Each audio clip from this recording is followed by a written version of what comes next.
Well, good day and welcome to episode 11 of The Driving Force, presented by the Louisiana Transportation Research Center.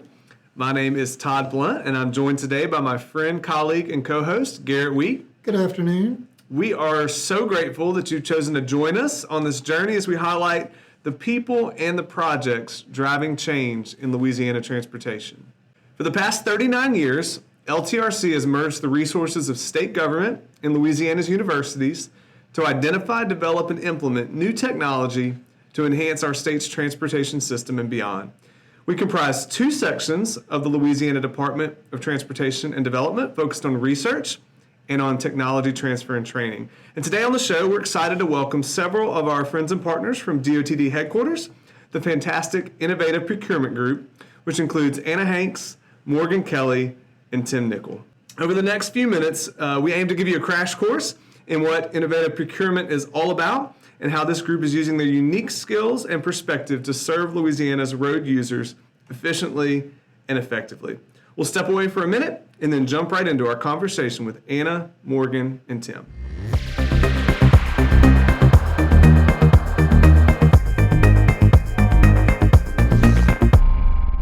Welcome back to The Driving Force.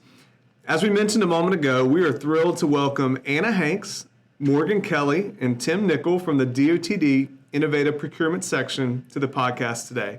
I think I speak not only for Garrett and myself, but for all of our listeners when I say we have a lot to learn from you today, and we are looking forward to doing just that. So welcome, y'all. Thank you for having us. Well, let's start with some introductions. Can each of you tell us your job title, how long you've been with the department, and just a brief snapshot of your career background prior to joining Innovative Procurement? Well, Anna, why don't you go first? Thank you so much, Todd. My job title is the Director of Innovative Procurement, and I began with DOTD in January of 2000, so I've been around for 25 years. I started the department after graduating from LSU in civil engineering, and I was an engineer in training. Started in the rotational program here at LTRC, actually. From there, we got to pick some of our top choices, and I selected District 61 Design, and so I went to work there for about 7 years. Afterward, I moved up to headquarters in the Pavement Preservation Group. I later moved to the Urban System Program within Road Design. After that, I went to Project Management, later to the Critical Projects Division, and then here I am in IP. Awesome.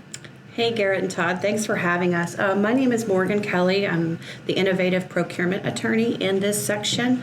I've been with DOTD about 15 months, starting in fall of 2023. My background, obviously, is law. I went to LSU Law School, and I graduated undergrad from Texas A&M University. Prior to coming to DOTD, I had quite a few little stints at state agencies, which I really enjoyed. Probably most relevant was my 4-year stint at the Coastal Protection Restoration Authority, where I worked in the operations division, and that's where I kind of first realized I liked working with engineers. Since then, I've also been an executive management officer at the Louisiana Department of Health, and I was also in legal at the Department of Insurance. Following up with that, I guess, I've started DOTD in 98. I also did the rotation program for a little over a year.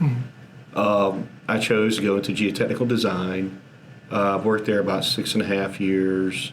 I left the department about 2006 to work for a firm for about a year doing conceptual studies and such after Katrina, as far as like the IH&C and things like that, and floodgate inspections, some plant work. Came back to DOTD in about 2007, levee safety, worked in there for a bit. And then into project management for a number of years. I was in project management and critical projects about 16, 17 years. And recently left critical projects to come into Innovative Procurement. Awesome. I like hearing that we have two rotation alums. Yeah. It's awesome. So we had an episode on the rotation program. I loved it. Mm-hmm. I Go back loved the and see that rotation because you learned who does what, who to call. It just gave us so many contacts throughout the department. Yeah, like a really good snapshot. So with that in mind, can you give us a little elevator pitch of Innovative Procurement, maybe along with some history and some background? kind of bluntly, like, what do you do as a section? Absolutely. So, hence the name. We are here to procure teams of folks to deliver alternative delivery projects. And in a few moments, we will get to what is an alternative delivery project and how does it vary from the vast majority of projects that we take on here at the department. Historically, the work that we do was handled out of the Office of Engineering, and our former secretary, Sean Wilson, when he was here, wanted to create a standalone section within the Office of the Secretary to handle this work. So here we are, we're a group of 5. I do want to mention Christina Lewis is a program specialist in our group. We have a second attorney position that we are trying to fill at the moment, so we'll have all hands on deck. We work hand in hand with project managers from our critical projects division.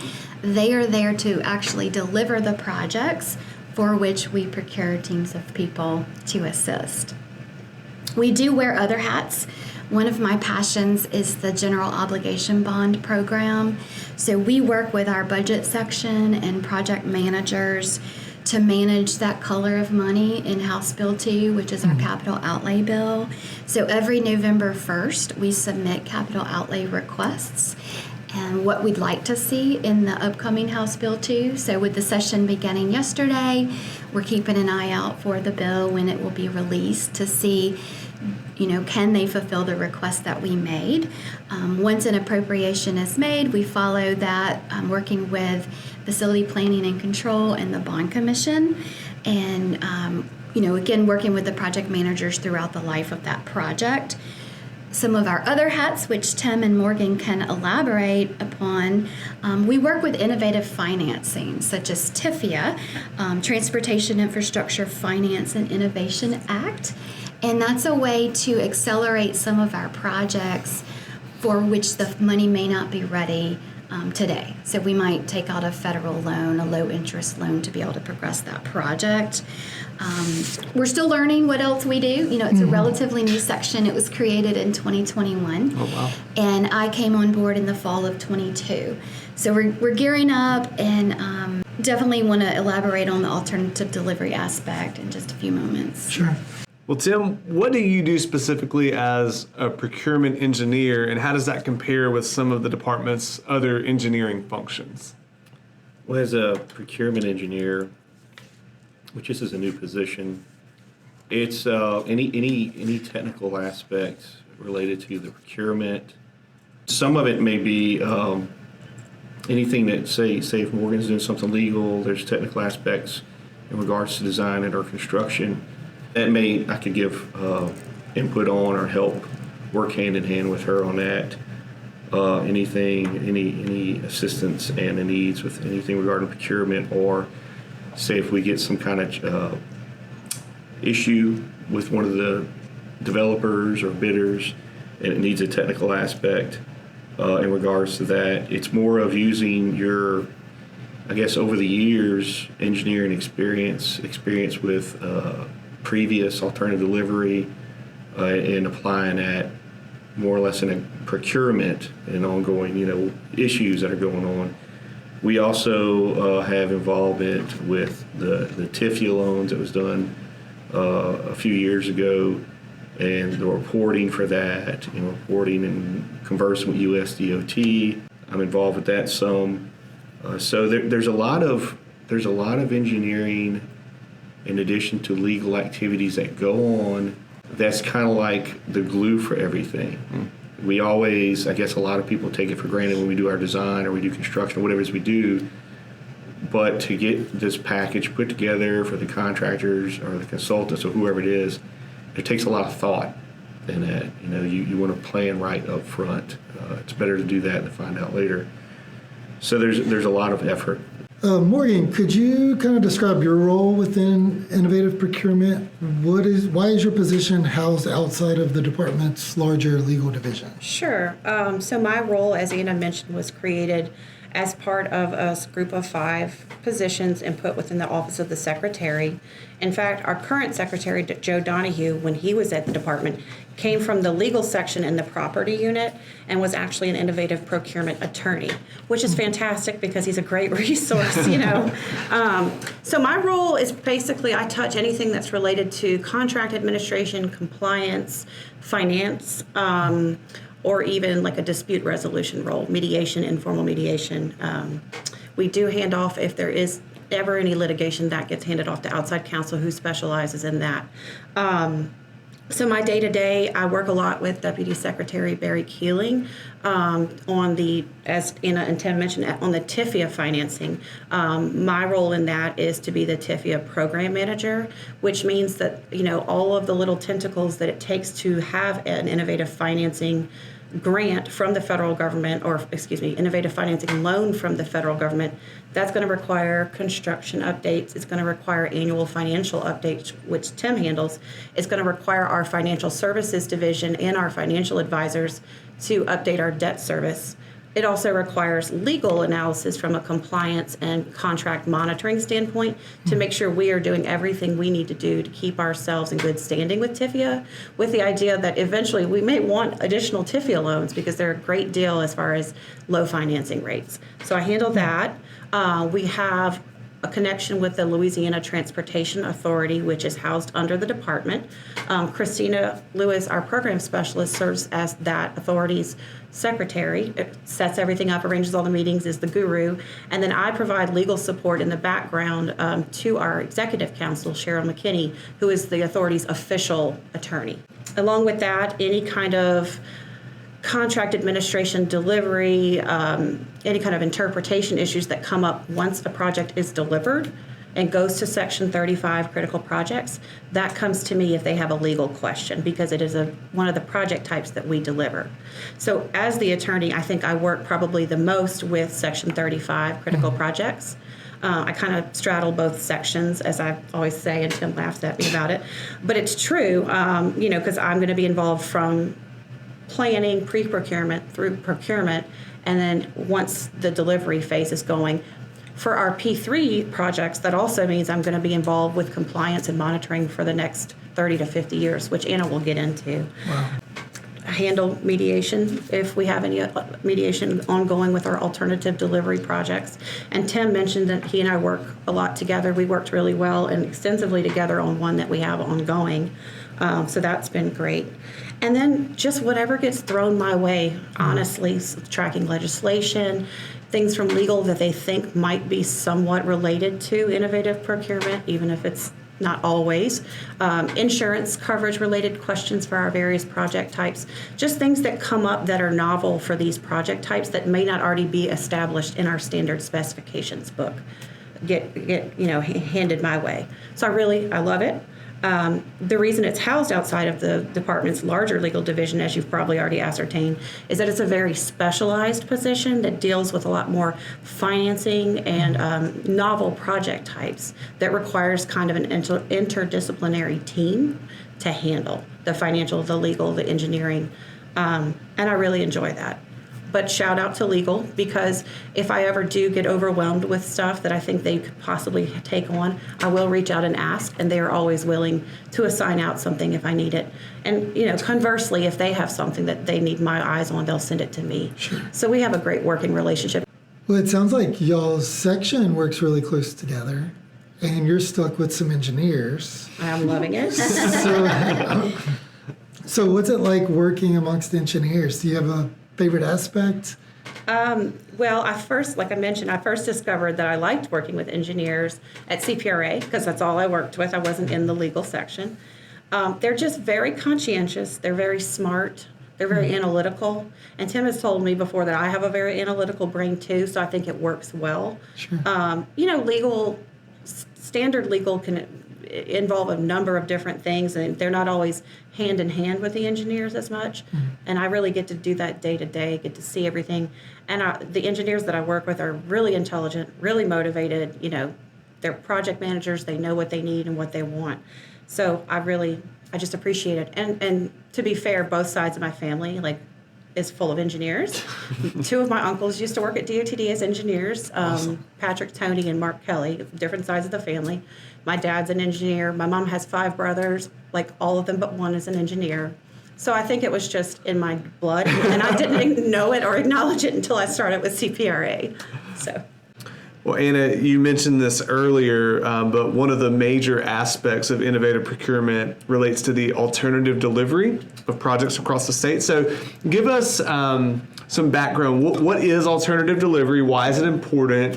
How does it work? And then, Tim, we're going to want to hear from you in just a moment on this as well. Sure. So the vast majority of the projects that we at the department deliver are traditional design, bid, build. So our department or a consultant will design a set of plans, we'll put it out for bid, and a contractor will bid the project. In the context of construction and infrastructure, alternative delivery refers to a procurement and delivery of a project that move beyond that traditional approach, with the goal of increased efficiency, innovation, and collaboration. And not every project is appropriate for alternative delivery, but we do have several types that we are approved for here in the state. Design build, and that's where we procure a single entity to handle both the design and the building of the project, hence the name. The department has procured about a dozen design build projects. Are those usually pretty large projects? Yes, very large. Just with the work that goes into this procurement, you probably wouldn't want to do it on a very small project. There That's what it is sounded like. right. There's some projects across the country and other state DOTs that are bundling projects. But in our statute, we do have some dollar amounts, 50 to 200 million. Different approvals are needed based on the size of the projects. Another delivery method that we have is, we call it CMAR, Construction Management at Risk. And that is where the department selects an engineering firm to design the plans.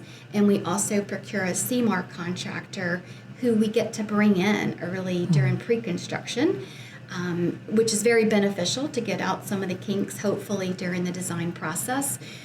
Before the project goes to bid, we can get his take on the construction. We've done 3 CMAR projects the department has. Comey River Bridge Diversion Canal, LA 415, LA 1 connector across the river in West Baton Rouge Parish, and then the very large I-10 widening project here in Baton Rouge.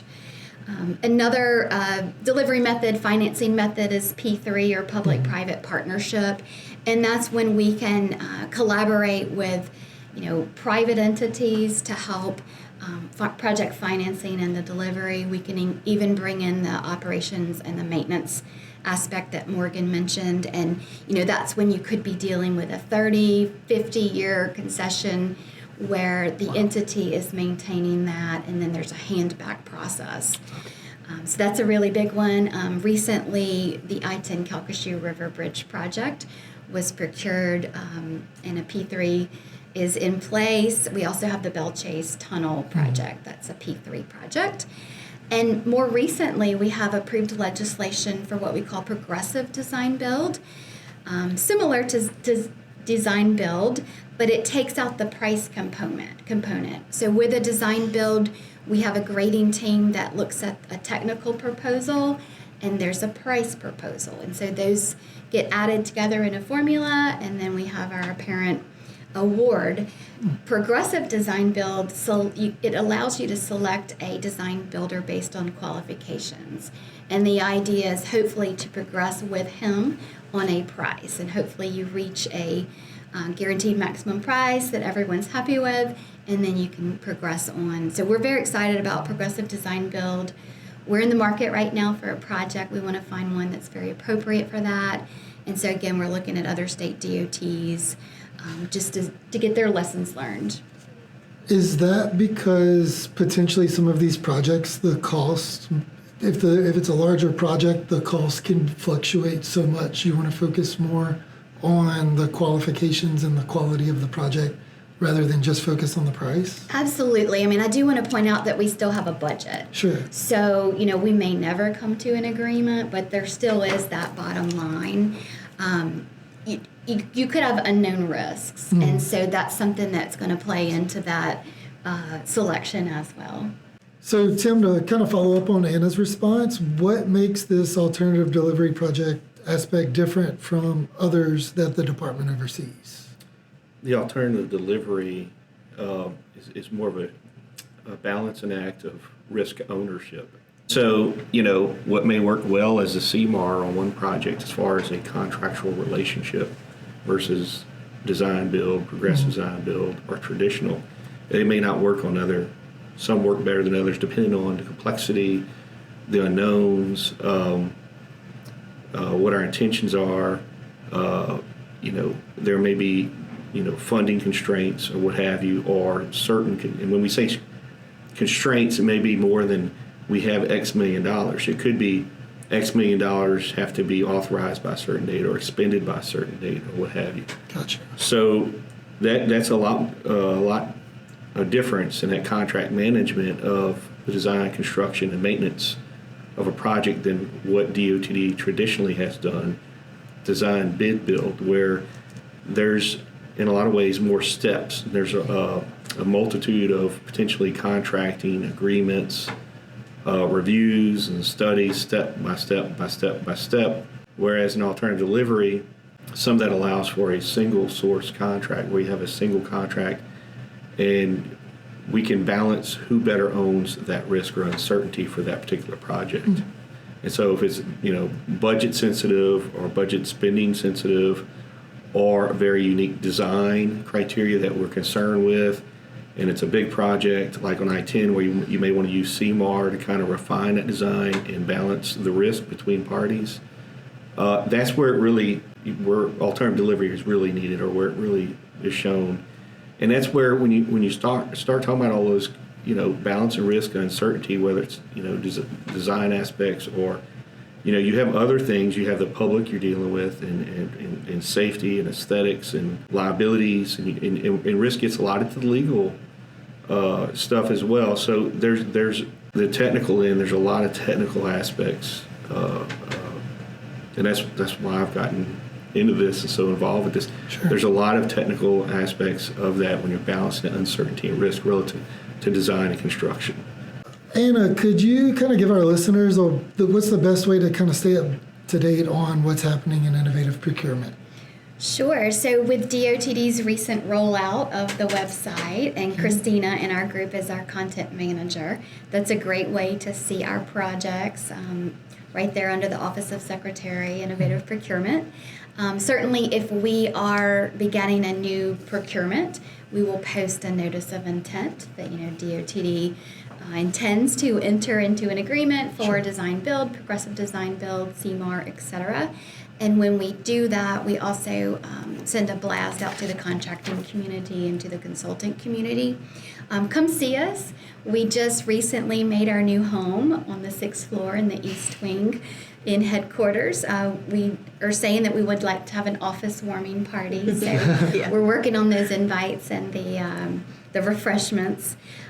Call us anytime. I mean, we're more than happy to talk about what we do, answer any questions, help in any way that we can. Sure. Thank you all for joining us today to give us a better understanding of these many different creative approaches Louisiana is taking to meet its ongoing infrastructure needs. I know that I'm grateful to have such bright, skilled, and experienced people taking on this challenge, and I've learned a lot today, and I believe our listeners have as well. Before we go, we have one more bit of business to take care of. We want to have a little bit of fun with you. We have a few final lightning round questions that Christina has helped us procure, if I could say that. That's adorable. Don't think too hard about these. Just a little bit of fun. Garrett, you want to check Yes. it? So, Anna, what is one of your favorite things to do outside of work? Any hobbies or pastimes? Yes, absolutely. So maybe not in this order, or maybe happy hours, dinner parties, yoga, sleeping in. Have a new cat named Mary Frances. I've never been a cat person in my life, but Wow. my husband has turned me into one. We spend a lot of time in Fairhope, Alabama, and Gulf Shores. My husband is from Fairhope, and so we're heading there for Easter. Wow. It's a gorgeous area. Absolutely. So, any plans for your quote unquote someday retirement? Yes. So I told my husband that he can pick where we retire within reason, because I have us in Baton Rouge. We met at LSU, and he tried to move us to Atlanta after we got married, and I was the baby who never wanted to move away. So he gets a turn when we retire. I love it. We did buy a piece of property in Gulf Shores, and so the idea perhaps is to live there one day, but I need a summer plan. I'm not sure about all the tourists, and we have some cousins with a lake house in Maine, so I'm trying to figure out how to finagle maybe a Nice. summer home in Maine. All right, so Morgan, can you tell us what is your favorite place to travel outside of Louisiana and why? Okay, so I, as you may have been able to tell from my name, have very strong Irish yeah. history. And Rory, I mean, any relation there maybe? So who's that? Rory McIlroy. Oh, Rory, we watched him yesterday. Yeah. So, in fact, that was one of my names for my son potentially on my list. Wow. And he wanted to see. I said, that was one of the names I thought about for you as we were watching the Masters. And so he had me pull up my notepad file of all of my names, and like 90% of them are Irish names, That's awesome. Callum and Coleman. But yeah, so I've been to Ireland twice. Once was a fly in, fly out to see Leonard Cohen, which was amazing.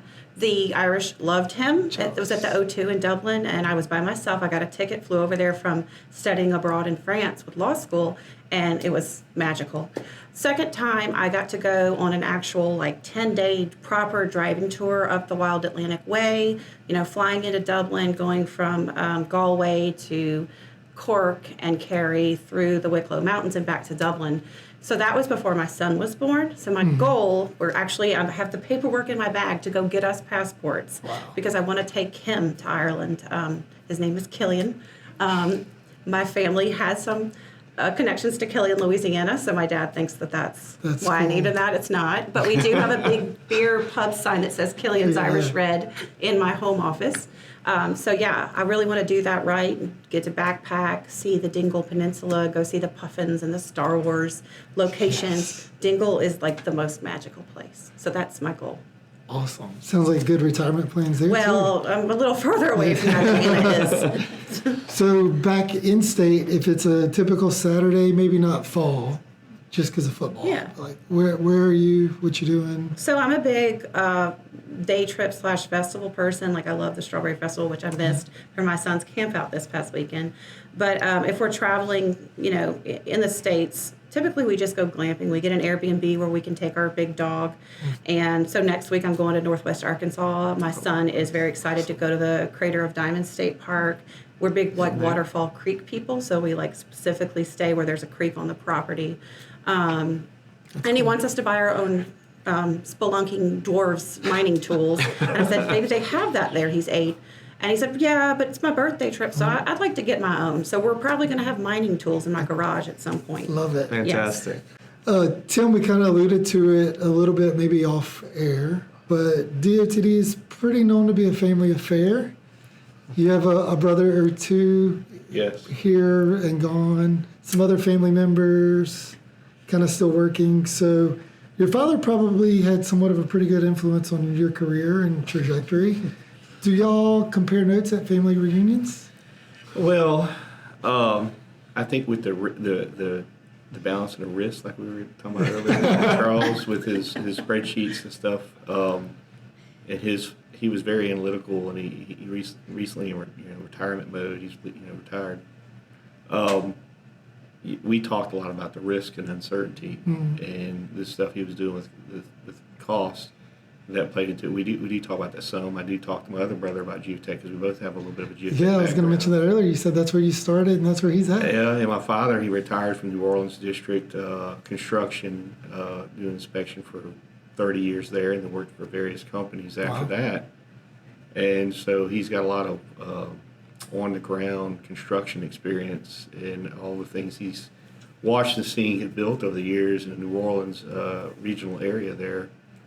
I do remember as a kid going out to project sites, and I think maybe Bow Brothers or somebody was building one of those overpasses around Christmas, and they had a big meal, and they laid out sheets of plywood, and cooked a bunch of food and served it to all the guys within 30 minutes. Like 100 workers were like fed and gone, But so it is. Yeah, we have a lot of subject matter stuff that we can share and kind of bounce off each other. That we've had a lot of chats. Love it. I feel like someday there will be nickel lore, Yes. Maybe a hallway or a wing named after them at DOTD. Well, this was a lot of fun, y'all. We appreciate you taking the time to be with us today. We're going to grab one more break before we wrap up today's episode.